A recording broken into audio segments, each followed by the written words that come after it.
नमस्कार ट्रेडर्स। तो आज का जो सेशन हमारा होने वाला है, इस सेशन में हम देखने वाले मार्केट के जो पार्टिसिपेट्स है और मार्केट में जो रेगुलेटरीज है वो किस तरीके से काम करती है, इनका क्या मार्केट में रोल रहने वाला है। तो सबसे पहले हमारा जो इंडियन मार्केट है, इसमें हमें तीन टाइप के पार्टिसिपेट्स देखने को मिलते हैं। एक होते हैं हमारे रिटेल ट्रेडर्स, सेकंड होते हैं हमारे डोमेस्टिक इंस्टीट्यूशनल इन्वेस्टर्स और थर्ड होते हैं हमारे फॉरेन इंस्टीट्यूशनल इन्वेस्टर्स।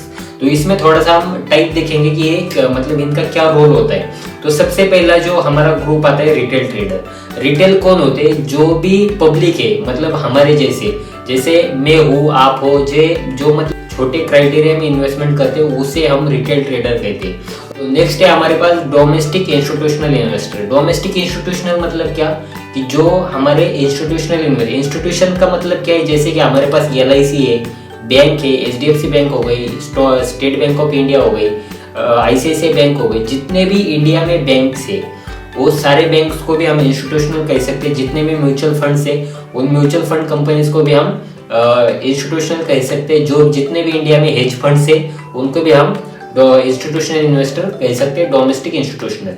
इसी तरीके से हम जो भी इंडिया के बाहर से इन्वेस्टर है उन्हें हम कह सकते हैं फॉरेन इंस्टीट्यूशनल इन्वेस्टर।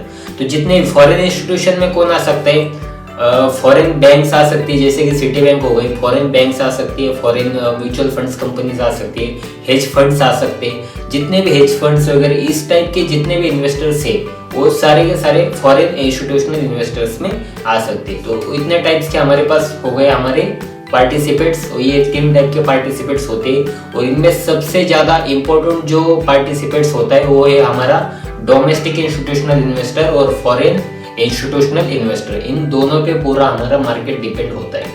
ओके, तो सबसे लास्ट में हम बात करेंगे रेगुलेटरीज। तो हमारा जो इंडियन मार्केट है इसमें जो रेगुलेटरीज है इसका नाम है the security and exchange board of India, इसे हम कह सकते हैं सेबी। तो सेबी का क्या रोल है? हमने कल जो मार्केट का इकोसिस्टम देखा उसमें तो एक्सचेंजेस देखे, ब्रोकर देखे, CDSL देखा, NSDL देखा, जो कि हमारे पास दो डिपॉजिटरीज थी, उन डिपॉजिटरीज को भी देखा। तो इन सारी डिपॉजिटरीज पे, रिटेल ट्रेडर पे, इंस्टीट्यूशनल इन्वेस्टर पे, फॉरेन इंस्टीट्यूशनल, डोमेस्टिक इंस्टीट्यूशनल, इन सब पे नजर, मतलब इन सब को रेगुलेट करने का काम करता है हमारा सेबी। मतलब मार्केट में कोई भी स्कैम हो, कुछ भी हो, मार्केट को मतलब इसे हम कह सकते हैं पूरा जो मार्केट की जो सिक्योरिटी है, पूरी सिक्योरिटी सेबी के हाथ में।